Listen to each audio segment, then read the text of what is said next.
ఆంధ్రప్రదేశ్ ప్రజలు తీవ్ర భయాందోళనలకు గురవుతున్న ఏపీ ల్యాండ్ టైటిలింగ్ యాక్ట్ వివాదంపై రెవెన్యూ మంత్రి ధర్మాన ప్రసాదరావు స్పందించారు. ఆంధ్రప్రదేశ్ రాష్ట్రంలో భూ వివాదాలను లేకుండా చేయాలనే ఉద్దేశంతోనే ప్రభుత్వం ల్యాండ్ టైటిలింగ్ యాక్ట్ తీసుకొచ్చిందని తెలిపారు. సచివాలయంలో మీడియాతో మాట్లాడిన ఆయన సర్వే పూర్తయిన తర్వాత నోటిఫైడ్ చేస్తున్నామన్నారు.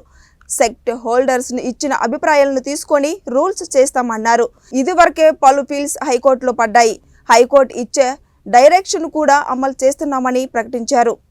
ఒక ప్రయత్నం జరుగుతున్నప్పుడు ఇతరుల అభిప్రాయాలు తీసుకోకూడదు అన్నది కానీ అది నిర్లక్ష్యం చేయాలన్నది కానీ రాష్ట్ర ప్రభుత్వానికి ఏమీ లేదు. ఇప్పుడు ఉన్నటువంటి చాలా అనుమానాలు యథాతథంగా రికార్డ్స్ ఏమైనా నమోదు చేసేస్తారంటే అదేం జరగదు.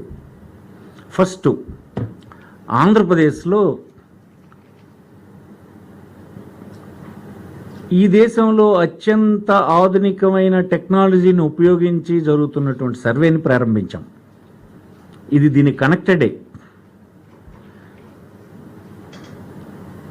ఈ సర్వే ఇప్పటికే 4,000 రెవెన్యూ విలేజ్ల్లో కంప్లీట్ అయింది. 17,000 గ్రామాలకు గాను.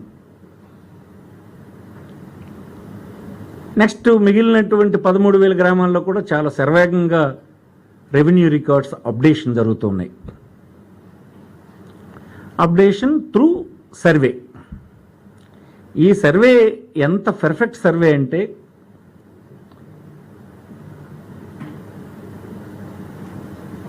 ఈ దేశంలో ప్రపంచంలో అందుబాటులో ఉన్నటువంటి అత్యాధునికమైన టెక్నాలజీని దీనికి ఉపయోగిస్తున్నాం. పెద్ద తేడాలు కూడా రావడానికి వీలు లేనటువంటి సర్వేని ఇక్కడ చేస్తున్నాం. చేయడం ద్వారా ఫస్ట్ రికార్డు అప్డేట్ అవుతుంది. వివాదాలు లేని రికార్డు తయారవుతుంది. ఇది ఆంధ్రప్రదేశ్లో గడిచిన 100 సంవత్సరాల క్రితం చేసినటువంటి బ్రిటిషర్స్ ఉన్నప్పటి నుంచి సర్వే తర్వాత మనం ఎన్నుకున్న ప్రభుత్వాలు వచ్చిన తర్వాత సమగ్రమైన సర్వే ఈ రాష్ట్రంలో ఇప్పుడు నిర్వహించలేకపోయినాం. ఇప్పుడు జరుగుతుంది.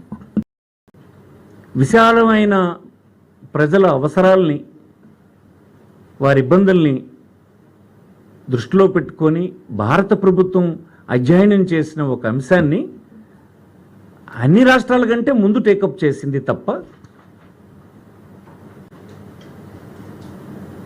తానంతలు తానుగా చేసినటువంటిది కాదు. ఇది విశాలమైన ప్రయోజనం ఉందని భావిస్తేనే ఇది అమలు చేస్తున్నాము. ఎవ్వరికి ఎలాంటి ఇబ్బంది ఈ చట్టం వల్ల రాదు. అన్ని సేఫ్ గార్డ్స్ దీంట్లో ఉంటాయి. రూల్స్ ఇంకా మేము ఫ్రేమ్ చేయలేదు, విడుదల చేయలేదు. రూల్స్ ఫ్రేమ్ చేసేటప్పుడు ఈ వివిధ సంఘాలు వ్యక్తం చేసినటువంటి, పౌరులు వ్యక్తం చేసినటువంటి అభిప్రాయాలన్నింటినీ దృష్టిలో పెట్టుకుని గౌరవిస్తాము. యథాతథంగా హైకోర్టు ఇప్పటికే ఇచ్చినటువంటి ఆర్డర్లో సివిల్ కోర్ట్స్ అన్నీ ఈ చట్టం రూపొందించబడినా ఇంకా అమల్లోకి రాలేదన్నది భావించి సివిల్ కేసులన్నింటినీ ఎంటర్టైన్ చేయమని చెప్పింది.